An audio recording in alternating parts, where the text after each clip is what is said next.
of State John Kerry says they're getting closer to an understanding on Syria's ceasefire.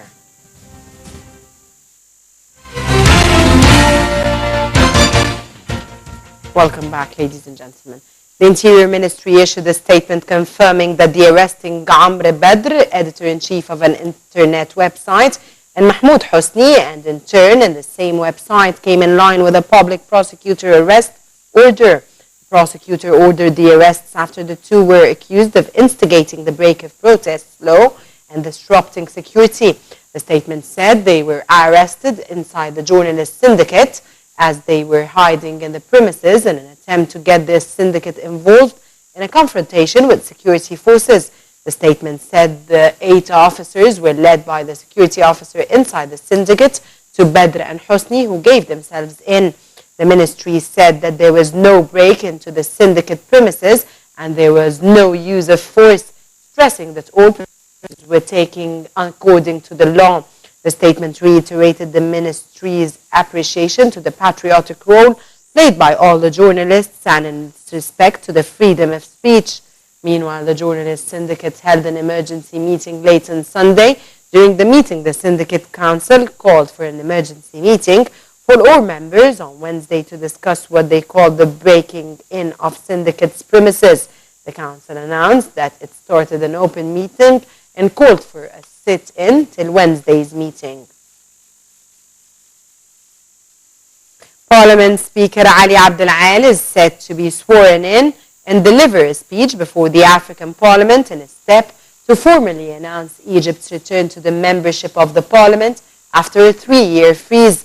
Abdel Al is accompanied by a parliamentary delegation which is participating in the ongoing African meetings in South Africa, which are due to continue until May the 6th.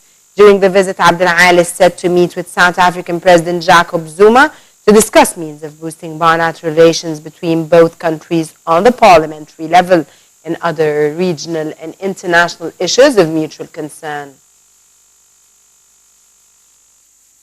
Egyptians on Monday celebrate the pharaonic feast of Sham el-Nissim. Sham el-Nissim, or Easter, has been celebrated in Egypt since 2700 BC. It falls on the day after the Eastern Christian Easter.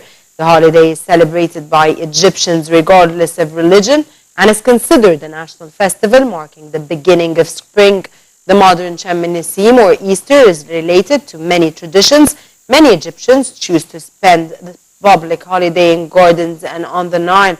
Traditional food eaten on this day consists mainly of salted and dried fish, lettuce, green onion, and colored boiled eggs. Earlier on Sunday, Orthodox Christians around the world celebrated Easter with fireworks and solemn masses. Roman Catholics and Protestants marked Easter in March in accordance with the Georgian calendar. Eastern Orthodox churches celebrated Easter this week using the older Julian calendar. U.S. Secretary of State John Kerry has opened the second day of talks in Geneva aimed at finding a way to restore at least a partial truce in Syria amid continuing attacks in Aleppo. Kerry met on Monday with Saudi Foreign Minister and with the UN envoy for Syria, Staffan de Mistura.